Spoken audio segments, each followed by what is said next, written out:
Now we'll see the anal canal.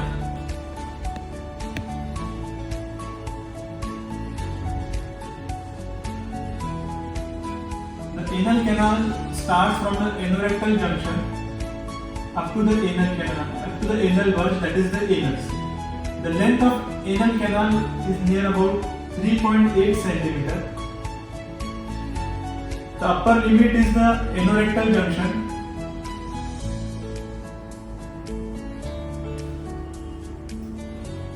The lower limit is the anal verge.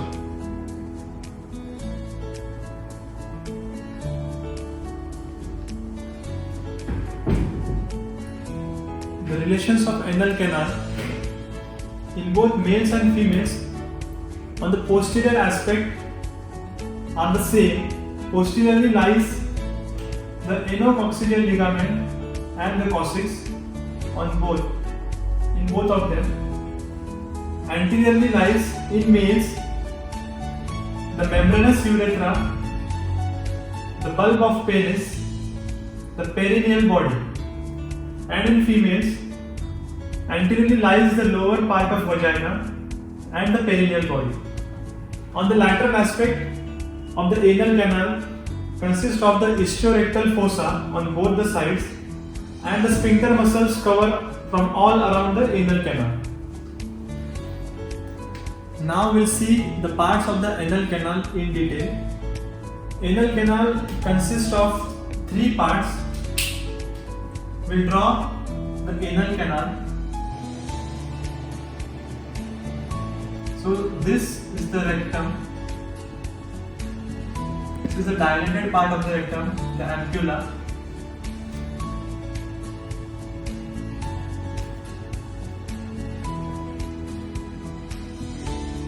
The three parts consist of, this is the anorectal junction. These are the levator ani muscles.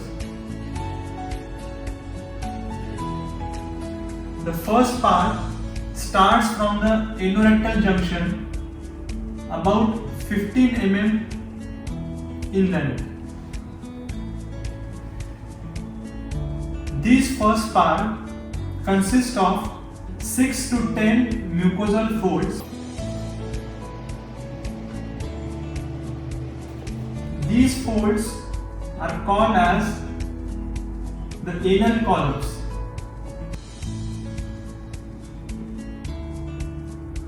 These anal columns are joined together by the transverse concentric folds downwards, which are called as the anal walls, or also called as the walls of Morgagni.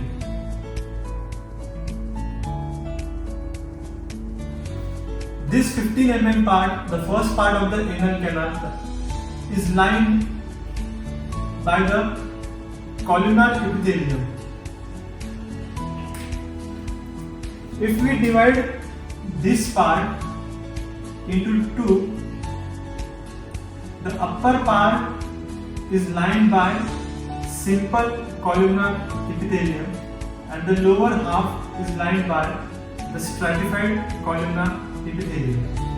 As it is a columnar epithelium, it is the mucosa, it is the mucosal part. So it is also called as mucosal part.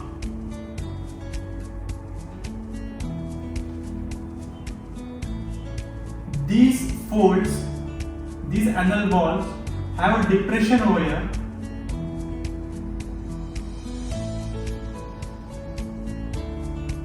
Which are called as the anal sinuses or anal crypts.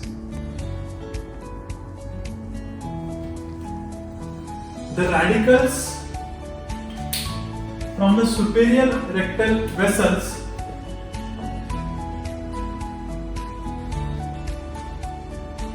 comes downward in each fold.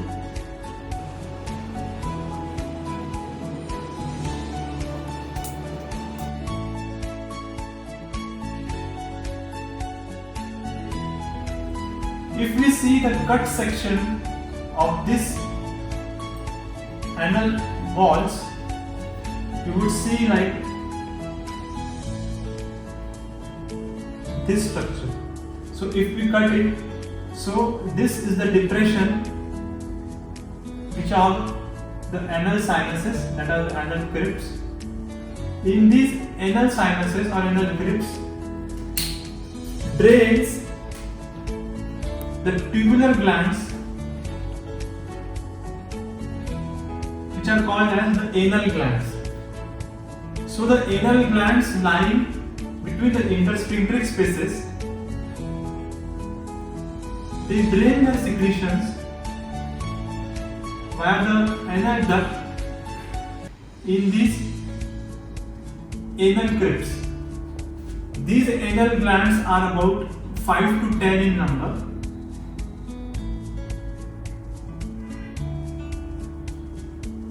So these anal glands are the causing factor for the formation of fistula and abscess due to the obstruction of these secretions during the internal sphincter muscle spasm and causing various fistulas and abscesses. The second part of the anal canal is also 15 mm in length.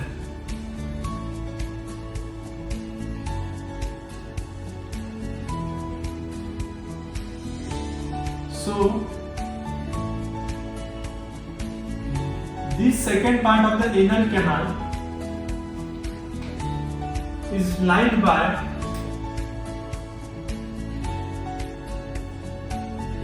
non-keratinized stratified squamous epithelium,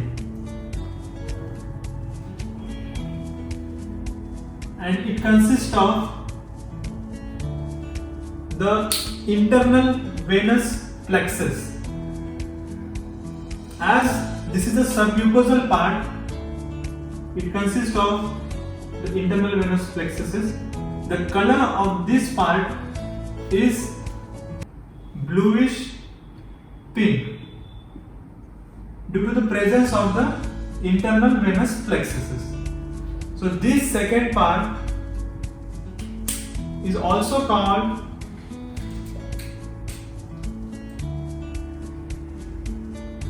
the transition zone or the pecten part. The lower margin of this second part is marked by a white line which is pale and glossy in appearance, also called as the white line of Tilton.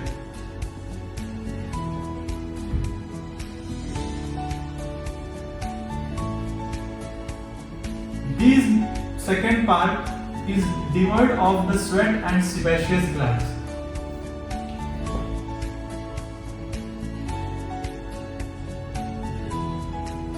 These anal columns and these anal walls, they form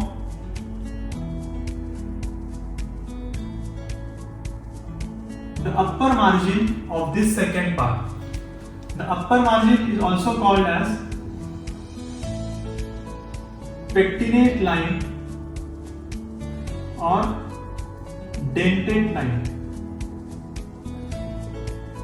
Dentate line because it has a teeth-like appearance, so it is also called as dentate line. The third part of anal canal is about 8 mm, which is the lower part.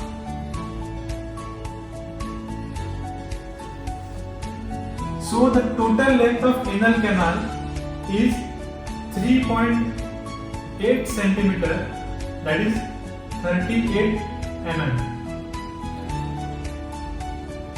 The lower part of the anal canal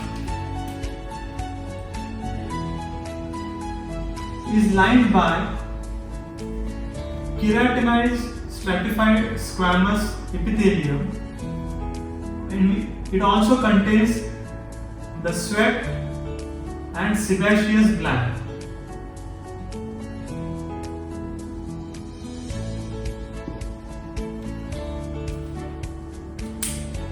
The epithelia from the anal walls causes a projection which forms the anal papillas.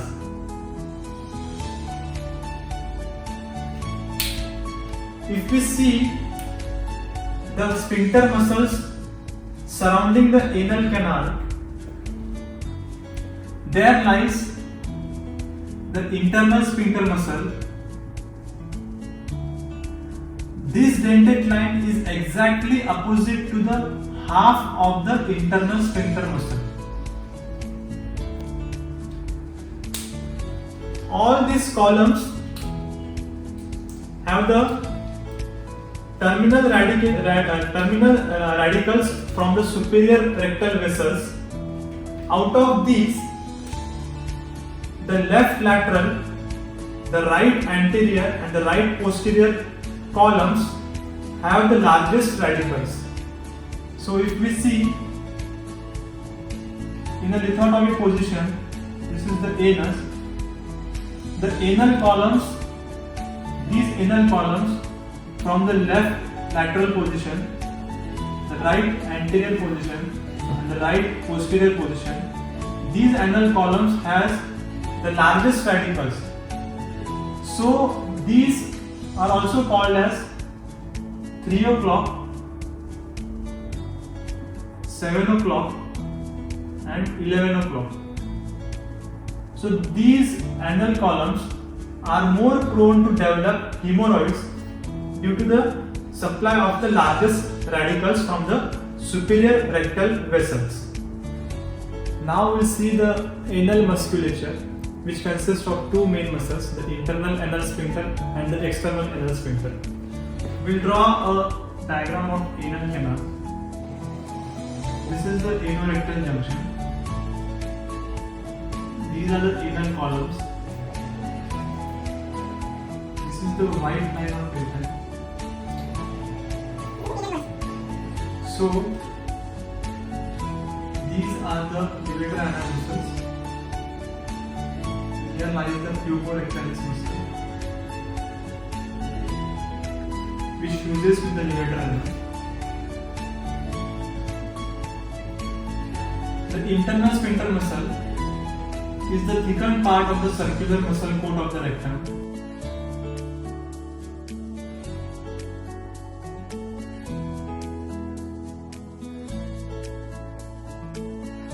The length of the internal sphincter muscle is 2.5 cm and the diameter is 2 to 4 mm. It is an involuntary muscle as it is supplied by the autonomic nervous system. The color of the internal sphincter muscle is light chicken color, chicken meat color. The internal sphincter muscle covers the proximal 1/2 part up to the Hilton's line. Now we see the external sphincter muscle. External sphincter muscle consists of three parts: the subcutaneous part, the superficial part, and the deep part. The external sphincter muscle covers the entire anal canal.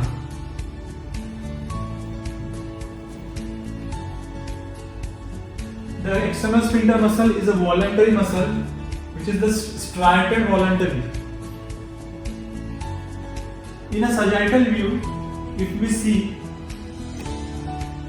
this is the anal canal.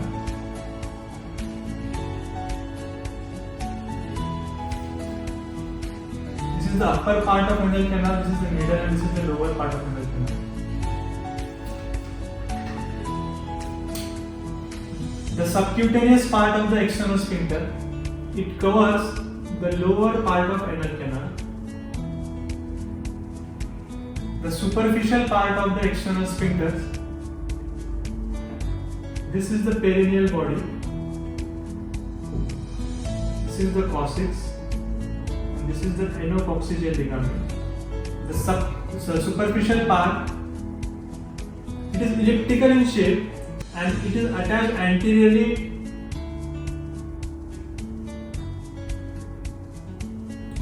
and posteriorly. Anteriorly it is attached to the perineal body. Posteriorly it gets attached to the anococcygeal ligament. You can see the shape of this superficial external sphincter. It is elliptical in shape. The deep part of the external sphincter muscle covers the upper part of anal canal.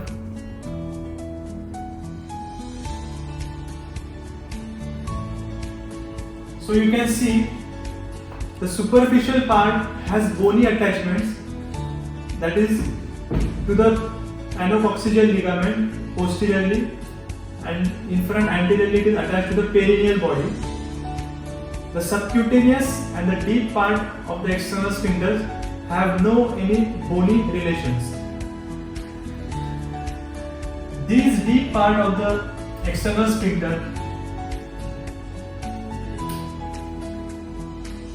gets fused with the puborectalis muscle.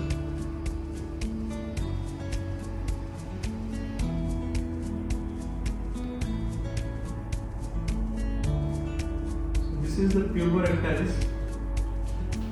The fibers from the deep external sphincter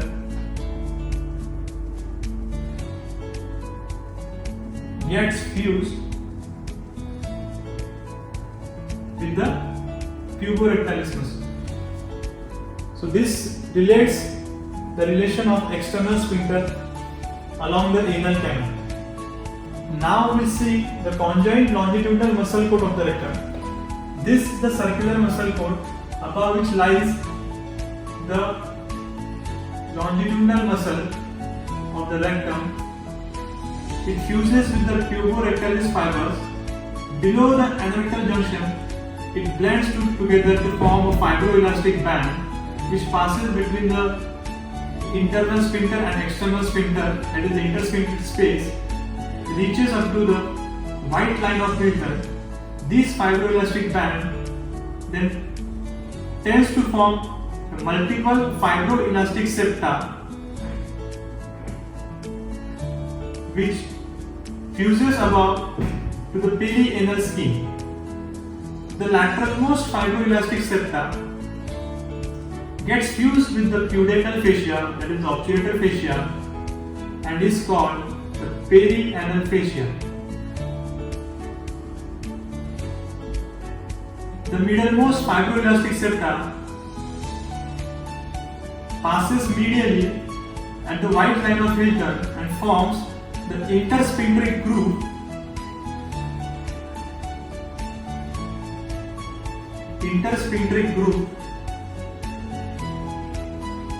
and is called the intermuscular septum.